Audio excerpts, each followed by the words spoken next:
percent increase. We're going to bring it from 25% to 50%, the tariffs on steel into the United States of America, which will even further secure the steel industry in the United States. Nobody's going to get around that. Let's bring in our CBS News MoneyWatch correspondent, Kelly O'Grady. Kelly, there's a lot of details to be ironed out. That's basically just a sentence of information. We don't know when. There are a lot of things to still ask about, but help us unpack what this means. So 3 initial reactions from just hearing that. One, I don't think anyone in the auto industry loves this, because if you think about the amount of steel, that type of thing that is used to make a car, that's going to increase costs a lot. Now, of course, the idea is to make people buy American-produced steel, but we have so much room to go in terms of ramping up production there. The second thing, which just ties into that, the amount of energy that is going to be needed to increase our production in steel and aluminum, which is what these tariffs are designed to try and do. I mean, analysts are saying we just don't have the capacity to do that. And so that's a component where you talk to people even in the steel and aluminum industry, and that is a concern for them, that we need more electricity, we need more power to fuel that production.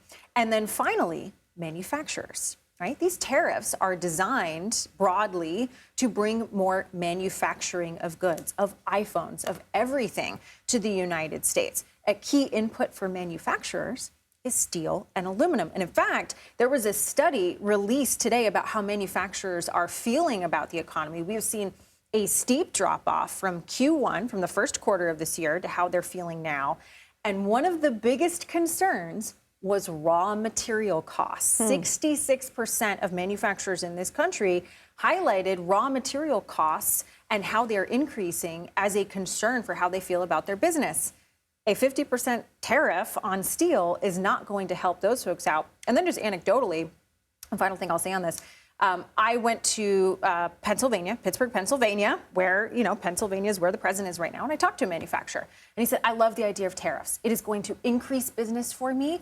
What I hope the president doesn't do is a tariff on steel and aluminum. And this was back in February before any of this played out. And of course, we see what's happening now. I mean, does it surprise you that he's continuing on with this sort of tariff on, tariff off, when most of the economic data that we've had recently coming in is good? We're going to talk about the PCE in a second. There have been some small indicators. I mean, new unemployment claims, one little small crack.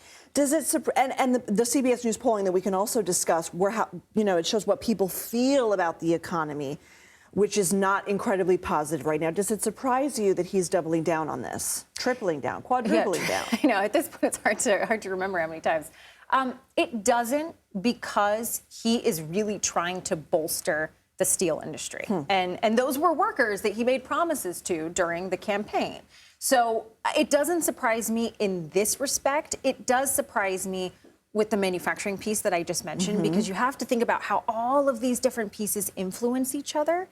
And so we'll see how this plays out. But the back and forth when it comes to all of these tariffs, I mean, that could also be a negotiating tactic, too. So let's talk about the PCE. This is the Fed's preferred measure for inflation, right? And it showed, I mean, it's still technically up, but it cooled. Right. And then I also want to talk about how that's in juxtaposition with this CBS News polling that we have that shows 76% of Americans don't think their incomes are keeping up with the pace of inflation. So this was a good inflation report. It was up 2.1% annually. That is close to the 2% that the Fed looks for. What concerned me, though, is consumer spending only rose 0.2%, and that's versus 0.7% the month before. That indicates that consumers are a little bit more cautious. It also said that they were saving more. When you think about the CBS News polling, how people are concerned about inflation not keeping up with their incomes, it's because if you go back to the beginning of COVID, inflation has cumulatively risen over 22%. Now, your income has only just during that time started to keep pace with that. So normally, we feel like we're getting better when our income is higher than inflation. Right now, for the past 5 years, we've felt like we're playing catch up. And people, when they think about their income, they don't think about, one administration versus another. They just look at their finances and say, how do I feel right now? Okay. Kelly O'Grady, thank you. And thank you for jumping in on that breaking news as well.